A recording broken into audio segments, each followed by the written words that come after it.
Darren Amelia here, Quick Fix Golf, and at Quick Fix Golf, we want you to play better golf now.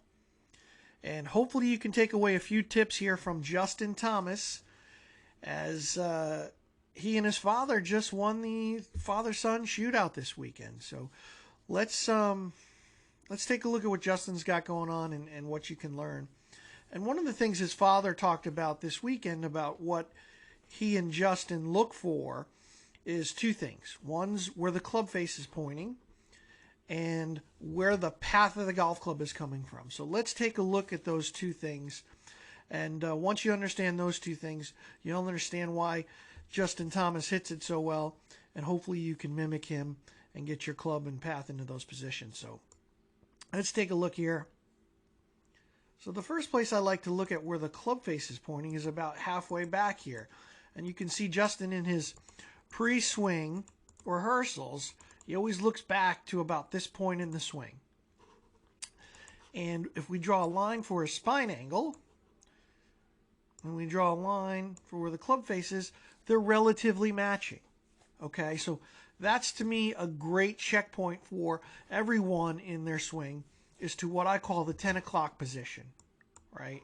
So if you're a right-handed golfer, and you look down the shaft like Justin would do, here's what you're looking for. You're looking for 10 o'clock. So here's the clock. There's the clock face. There's the face angle right at 10 o'clock, right? So that's a great place for you to look at where your club face is. And if your club face is here, oh dear, oh mama, you got not much of a chance of getting that club face back to squaring the ball because you got to rotate it a lot. Right? Let's go back to Justin.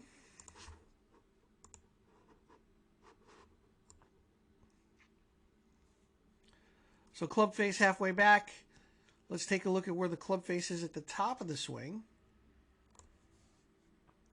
So here at the top of the swing, we can see the club face is in that same exact position as it was halfway back.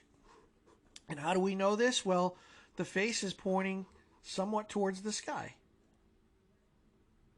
right? As opposed to the face pointing this way, this would be more of an open position.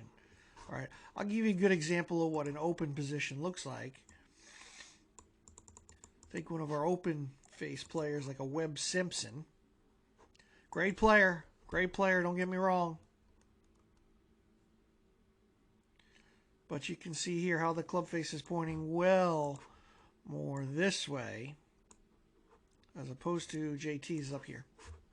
Okay? So you got to rotate the face a ton from here. Justin Thomas is taking the easy road, which I suggest you do. Now, as far as the path into the golf ball, we want to look at that from an impact position. So if we clip, there we go, bring the club right into impact, and then we draw a line right up the shaft, and then we backtrack. You can see Justin has got a path coming from the inside, and then it's going to go out. Watch. Inside out. Which is going to promote a nice little draw. Now, a lot of times Justin wants to hit some cuts.